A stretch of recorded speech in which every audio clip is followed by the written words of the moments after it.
Sabi nyo kakain kayo, ayan ang anim niya.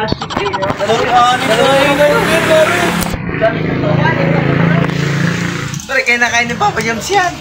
Guys, putang ina, dami naghihirap sa Pilipinas bago titira lang sa mga lamang. Gago ba sila? Hindi porket nakainom mo.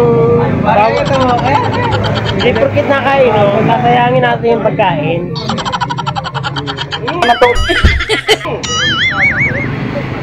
Inigop pa. Gago! Puta iba talaga. Hindi na makakain, busog na ako. Pwede na! Busog ka na medyo. Hey! Busog ka pa.